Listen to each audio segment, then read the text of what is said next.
So one of the things that's so interesting about Cuba is that over the last almost 60 years, Cuba's been isolated from much of the rest of the world, most significantly from anything US related.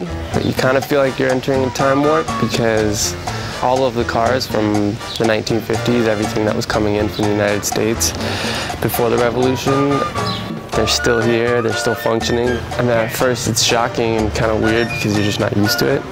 Seeing cars that clearly from a couple generations ago. It's like you're in a different time, you're in a different era. There's something preserved here that hasn't changed.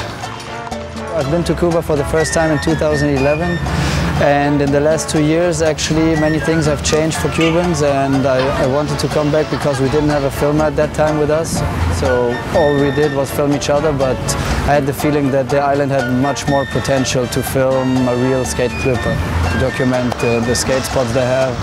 They're really colorful and really interesting spots to me, so I absolutely wanted to come back and film a park with Patrick. No grip tape, no nothing. People are excited to see us skating. You know, we wouldn't necessarily draw crowds, and it's something that I feel like people have seen before. There's a small skateboarding culture here, and I was expecting really rugged pavement and spots that were difficult to skate. I hadn't really seen any skating clips or photos or any Cuban spots. There's enough architecture that's been renovated or at least constructed in the last 20 or 30 years that it wasn't hard finding spots to skate. So during the 1950s, there was a revolutionary takeover headed by Fidel Castro, and Cuba was transformed into a communist state. All of the land and businesses were expropriated and taken over by the government. The United States placed some pretty extreme sanctions on Cuba, an embargo that's lasted all the way until today. One thing you really have to get used to in Cuba is that you have to wait for anything. Whether you want to go to the supermarket and buy a piece of meat, or if you want to exchange money at the bank, everything is super slow and takes a while. When you walk into the grocery stores, or the supermarkets, if you can even call them that, the options are few and they're clearly controlled. Where you'd normally have 30 different brands or types of toothpaste options, you're given 2 or 3 maybe.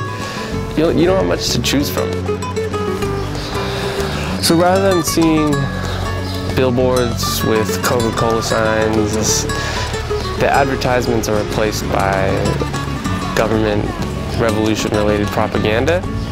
So since 2 years ago, many things have changed in Cuba. Raúl Castro, the brother of Fidel, is making many changes little by little, and people are actually now allowed to buy private houses and private cars and don't have to exchange it anymore like before. So many people can start their own private business. There's small private restaurants and yeah, more stuff to buy in the supermarkets. Many people ask you, hey, do you like Cuba? Yeah, okay, because you're allowed to leave. And this was the main question 3 years ago.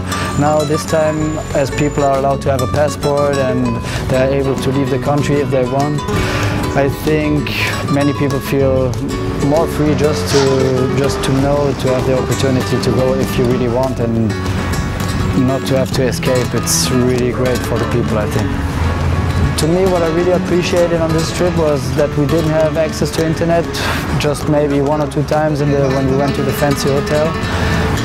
So you just have to deal without internet, and it makes it really nice that when you sit in the restaurant and not like anywhere else when you go on tour now, everybody takes out his phone, is constantly on Facebook or Instagram. You just have to talk to each other, and we had great exchanges and just a good time all the time.